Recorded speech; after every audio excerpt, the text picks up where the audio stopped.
नमस्कार, मी अक्षता. त्रिशाच किचनमध्ये आपलं स्वागत आहे. आता थंबनेल बघून तुम्हाला कळलंच असेल, पण साहित्य आणि कृती आपण पाहूच. त्यासाठी लागणारं साहित्य घेतलेलं काय आहे ते तुम्हाला कळणं गरजेचं आहे. तर आपण इथे रव्याच्या सँडविचसाठी काय साहित्य घेतले ते पाहूया. आता मी इथे रवा 1 वाटी रवा, हा नॉर्मल रवा आहे, जो आपण शिरा उपीटसाठी वापरतो तो. थंड दूध घेतलेलं आहे, कांदा, टोमॅटो, कोथिंबीर, हिरवी मिरची, चवीनुसार मीठ, हळद, धने पावडर, जिरे पावडर, व्हाईट ब्रेड, बटर. तुम्ही ह्या ठिकाणी ब्राऊन ब्रेड सुद्धा घेऊ शकतात, पण मी जे व्हाईट ब्रेड होतं ते शिल्लक राहिलं होतं त्याचाच वापर केलेला आहे. आता एका बाउलमध्ये आपण हा रवा, कांदा, टोमॅटो, हिरवी मिरची, कोथिंबीर, धने पावडर, जिरे पावडर, हळद सर्व मिक्स करून घेणार आहे. आता इथे मेन काय आहे, रवा आपल्याला घेताना हा नॉर्मलच घ्यायचा आहे. बारीक रवा पण चालू शकतो, काही हरकत नाही आहे. तुम्ही बारीक रवाही घेऊ शकता, पण माझ्याकडे बारीक रवा नाही आहे म्हणून मी जाड रवा घेतलेला आहे.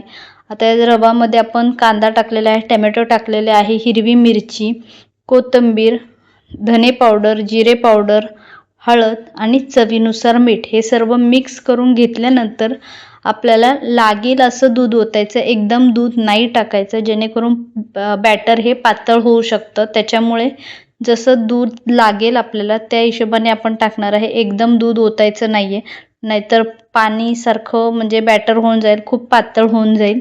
त्याच्यामुळे लागेल असं दूध ओतायचं आणि बॅटर हे आपलं घट्ट असलं पाहिजे थोडंसं. बघा, तुम्ही बघू शकता त्याची कन्सिस्टन्सी.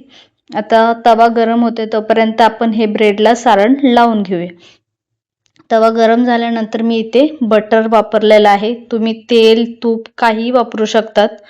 तर हा नॉनस्टिक तवा घेतलेला आहे. तुमच्याकडे जो नॉर्मल चपातीचा तवा आहे तो सुद्धा तुम्ही वापरू शकता. आता आपण ज्या बाजूला सारण लावलेलं आहे ती बाजू वरच्या बाजूला आली पाहिजे आणि खालची बाजू ही प्लेनच असली पाहिजे. आपण एकाच बाजूला सारण लावणार आहे. आता हे एका बाजूने छान असं भाजून झालेलं आहे. 2 ते 3 मिनिटांनी गॅसची फ्लेम ही बारीक ठेवायची आहे, हाय ठेवायचे नाही, नाहीतर ब्रेड सँडविच करपू शकतं. आता बघू शकता तुम्ही खालच्या बाजू भाजून झालेली आहे. कलर सुद्धा खूप छान आलेला आहे.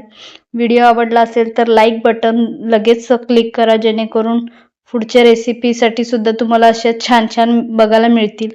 तर व्हिडिओ आवडल्यास व्हिडिओला लाईक, शेअर, कमेंट आणि चॅनल सबस्क्राईब करायला विसरू नका आणि बाजूच्या बेल आयकॉनवर क्लिक करा, जेणेकरून पुढची नवीन रेसिपीची नोटिफिकेशन सर्वात पहिले तुम्हाला येईल. तर हे सँडविच तुम्ही मुलांच्या टिफिनला, इव्हिनिंगच्या स्नॅक टाईमला सुद्धा देऊ शकतात, सॉस, हिरवी चटणी बरोबर.